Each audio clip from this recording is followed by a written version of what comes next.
中方拒绝五角大楼电话，奥斯汀很苦恼，反华政客博尔顿疯狂叫嚣，想打世界大战。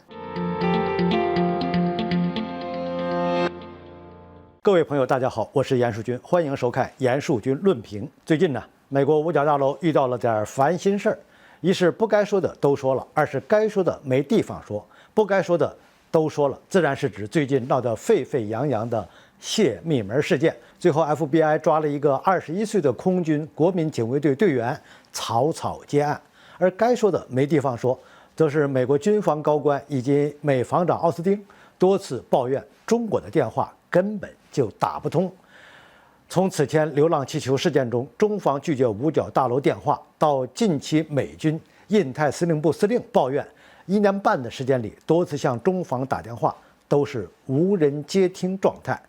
相比较泄密门事件，恐怕中方不接电话对美国军方而言负面影响很大，因为这极有可能表明了一点，那就是解放军确信在第一岛链内，包括台海、南海等地区，一旦擦枪走火，必定能战胜美国军队，因此给了中国外交部很大的保证。在涉及这些主权问题的时候，外交部也就不必去考虑美国的感受。似乎是没有很好的处理与中国的沟通问题，五角大楼方面最近都有点底气不足的感觉，尤其是防长奥斯汀话语权都下降了不少。中国军演如火如荼，奥斯汀都不怎么发声了。然而，当五角大楼开始无力处理中国事务之时，美国的那些鹰派政客们就有了表演的机会，比如知名反华政客前美国国家安全事务助理博尔顿。近日，博尔顿在《华尔街日报》的专栏上发表了一篇他所谓的美国未来大战略，重点突出了一个对抗的思想。在他的描述中，中国与俄罗斯属于邪恶轴心，伊朗等国被称为流氓外围。美国未来的核心任务就是与邪恶轴心、流氓外围做斗争。总之，处处都是冷战思维。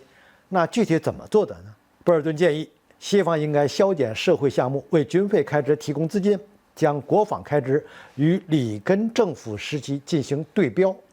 当年里根政府时期，美苏冷战进入了高潮。为了与苏联争霸，里根总统启动星球大战计划，其军费占比达到 GDP 的6%。